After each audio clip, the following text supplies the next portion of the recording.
Hey, everybody. Hey. Hi. Hi. Hey. Well, that was a fun trip down memory lane. Yeah, for sure. Oh, yeah, I like that piece. Andy commented on at the end of it like, "Oh, I remember messing up this part a lot live." It was like we Yeah, I we never noticed it. yeah, so I mean we played it a lot and it was like back when we started memorizing things. So I remember when we were rehearsing it, page turns were just impossible. It was like it was landscape, formatted scores and everything, but I had like these um like poster boards. I had Yeah, like I remember that. three to five of these poster boards, and they're like this big on the Yeah. scale. And I was learning it, and we'd done it live a couple times before we started doing like completely memorized performances. Maybe Andy did, but it took me a little while longer. But yeah, it was like trying to remember the little differences between the sections was crazy, and that was before Andy and I had developed a lot of our like memorization techniques that we use like on Quinn's piece that made it go a lot faster because I think we had done that one completely by rote, didn't we? I think we memorized it without any tricks. You did, I didn't. I totally use tricks for this. I was What But, kind of tricks do you that. use to remember? And why didn't you well, share with Travis? well, I mean, this is one of those things. Also, we should, before I jump into this, we should figure out, does everyone know how to use the Q&A function? Oh yeah. Travis, would you mind explaining how to do that? I think you have a better handle on this than I do. Yeah, we have a lot of really, really, really nice comments in the chat. Thank you. And then we do have one question from Victor about how was the guitar notated. But do you know how to use the Q&A function? Right, I didn't answer the question. You're correct, but yeah, use the Q and A box on the right hand side, and then that'll ensure that I don't miss any questions. Um, and yes, William, Oh, I got this one. you should totally So, start that article. so let me. So this one's really interesting because it kind of speaks to. I could ask on about this for a while, but it speaks to how the percussion part was written. Um, well, actually, Damon, can you talk about how you approached writing for drums? Because that Yeah, informs how I memorized it and learned it. But I want to go see And then what you. as we answer this, we can fold Victor's question into it too about how the guitar was notated. Oh yeah, yeah. Well, fold them first, all. yeah. Let me answer that first because the guitar was notated Ah, pretty traditionally, not with tablature, but just on in traditional notation. So at the beginning it starts out with 3 loops, and I notated the first loop and then indicated where it cuts off, and then made those notes into smaller like ghost notes, and then showed how the second loop fits in with it, and then there's 3 loops. But it was pretty much traditionally notated. I just represented the parts that were looping as the smaller notes so that you could kind of tell how they're supposed to fit together. what And about the Otherwise, drums?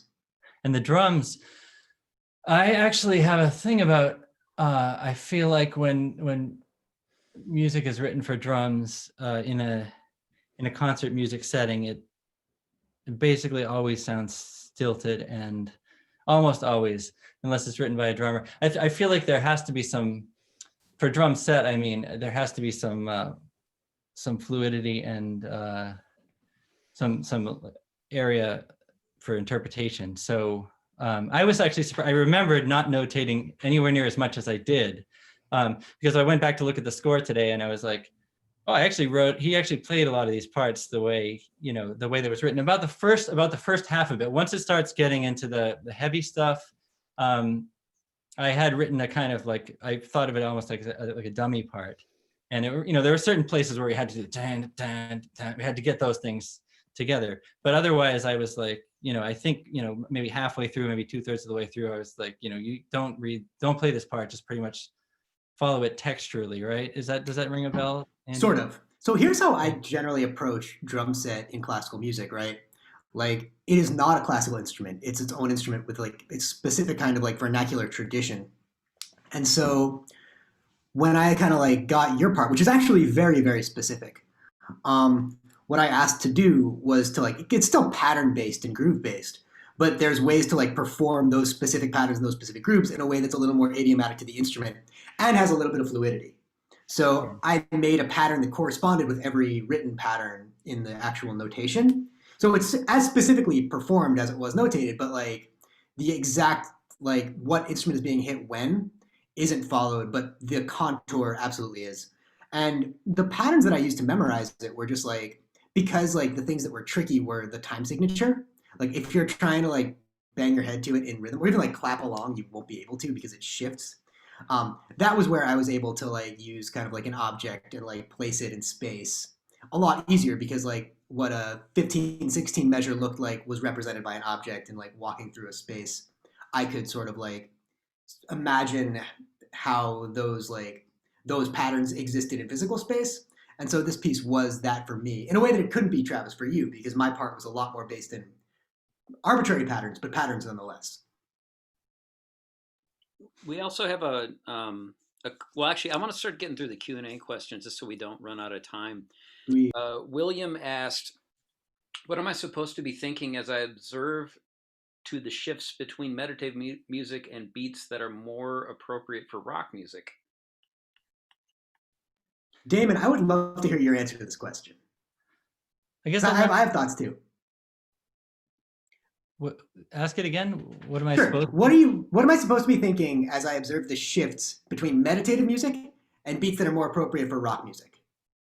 So like these things go back and forth, like how to the listener, these things that might be kind of like not perhaps strange bedfellows, like how yeah, what does that contrast mean to you and how can the listener approach it?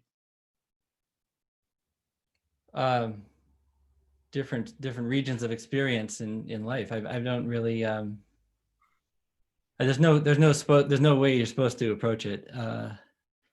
I mean, I didn't there's How do you approach it? Well, with this particular piece, I see almost none of it as meditative. I see the quieter parts as of a piece with the more frantic parts. It's just a different, and that is uneasy. It's an anxiety piece, unfortunately. I hope I didn't raise everyone's too much, but yeah, that's kind of the feeling behind it. And so even those the little kind of quieter sections are in the same region of experience for me. It's just a kind of flip side of the coin, I guess. So where it's when it's like the out breath of the anxiety versus the in breath. Cool. That makes sense to me. Yeah, I read it that way too.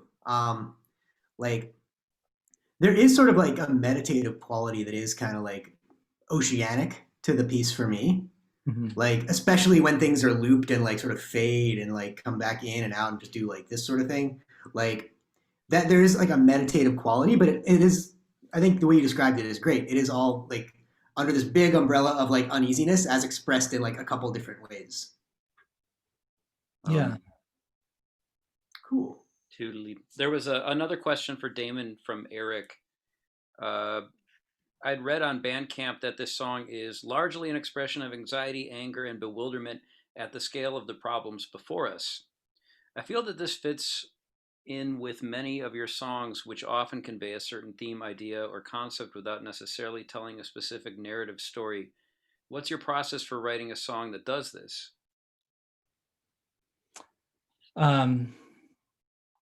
That conveys a state of anxiety, or well, I think maybe it's like you have a way of conveying themes like that without doing it like with a specific narrative, without being like terribly literal about it or something. So yeah, well, how do you go about doing that, about like making something that feels like apropos of the chosen subject matter, but without being like having a narrative text or something like that? I hope I'm interpreting your question right, Eric. Yeah. Yeah, I mean, things kind of go, I mean, it's really different when you're working with words, and most of my work is with words. So it's this is a bit of a different piece because it's strictly with music, although there is a quasi-programmatic, idea behind it. But Yeah, I never want to. I things go dead for me when they get polemical or, overly. If the quality of the sort of mythical dimension is lost, then it just kind of goes dead and falls flat. So although I do like to ground with songwriting, I do like to ground it often in concrete images from the world. I like to always like, I like to think of it as coming this far to closing the circle, but leaving that much open to ambiguity, sort of controlled ambiguity. So that's, I don't know if that approach is how I would describe a piece like this. And I have some insight into that too that I thought would be fun to share. Was that Andy and I played it on just like Andy's percussion rig, or it's just like a big drum set with glockenspiel, and then I played it on guitar, and then I double tracked it. Like usually when you're doing metal guitar or whatever, usually you record a take and put it all the way into the left speaker, and then do the exact same thing all over again. You got to do that. Right speaker. And then we sent the tracks, like we did the drums at Women's Audio Mission. It was awesome. And then I did guitars at home, and then I sent them to Damon, and then all of the sounds, like kind of the ambient sounds that have kind of come up a little bit, were all done with the parts that Andy and I played. There were no samples. They were just manipulating what we had recorded. And when I think about the themes and then the subject matter of the piece, it all feels as if it was spelled out, or the connections that I made, like with the theme, were in all of the processing that Damon did in post-production. And did you feel that way too, Damon? That that really started to come through when you were using effects? Yeah, I think the production was an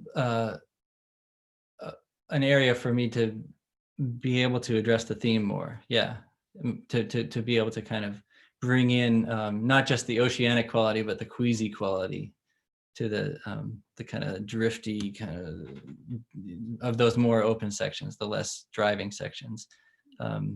Yeah, and I was, I don't know, I remember like getting the MP3 back in email, and as I was walking into the rehearsal space, like we kind of sent you the tracks, and then you did your thing, and then I remember hearing it and being like, wow, it's I thought it sounded awesome, but I just couldn't believe it that like some of those creaking noises, the stuff that sounds like like the hull of a submarine crunching or something, like came from either the drum or the guitar track. That blew my mind. Yeah, it just seemed like that was the right way to approach it, not to be importing things that weren't, because you've done it 2 or 3 times live, and basically sounded like that. A lot of the effects were there on the guitars, but it was just a matter of making it. I'd like to do everything on headphones and making it a really complete, immersive experience. And there are just certain places where details were needed in recording. Sorry, real quick, one more question, and then let's switch over to the next one. But Dan asks, was this composed as a score initially, or playing parts on an instrument? I couldn't play any of those parts. So yeah, no, this is in the score. Yeah. Awesome. I mean, I think the initial opening was I did actually play that on the guitar with staples on the guitar. So yeah. Cool. Well, excellent. So let's real quick. We have like 2-3 minutes to transition to this next piece, which I think the overwhelming majority of people in our lives have never heard. We performed it live once. It's really hard to play because it's us plus a percussion quartet, which in the premiere was So Percussion, which is just a fantastic percussion quartet. But we've never been able to play it live since because it's hard to find percussion quartets who are down to like learn a thing. But this has like been one of my favorite pieces for a really long time, and it's super, super fun to actually like put it into the world in a way that like I think does justice to the piece. And so I guess before we have like 2 minutes or something, I would ask you, Quinn, the same kind of question. Is like what was your process? What was your approach to this piece at first, and then how would you like, if a listener was going to get into your music and this piece for the first time, like if there's anything you would say to them before diving in? You mean on an instrument as opposed to with notation? Isn't the last question, or? Oh, yeah. I mean, just like approaching like this piece. I mean, my approach to it was, there was like a lick that I worked out on the guitar. I'm not a very good guitar player, but I could play it in slow motion. So I think you're it both kind of, great guitarists. oh, thank you. But so it came from that lick and just kind of structuring some kind of, I don't know if narrative's the right word, but at least emotional or time-based narrative, you know, as it progressed. That's not a very good answer to that question. I think it's a good one, but Okay, well, thank you. I think it's good to just take a minute and just refresh the split. Where we're gonna go in 2 minutes to listen to Quinn's piece, which is called "Stamp Him in a Stone Mortar Till His Bones Are Broken." And I don't know that we have a piece in our repertoire that has a more fun and difficult to recall title than yours. I had a phase agree? where all my titles were either sentences or monosyllabic words, actually, and this is one of the sentence ones. Yeah. So it's cool. The image, I think, that we have on our Bandcamp, which we'll share the Bandcamp links for anybody that wants to download the music, has the actual recipe from like 1727 that the piece was based on. Yeah, it's named after a recipe for something called cock ale, which is a beer made from a chicken. That's right. On that note, we should probably hop over to this link and head back here when it's done. See you all very soon. Oh, it's a new link, by the way, not the same link as the one you went to. So please check the chat if it is unclear. If you can't find it, message us.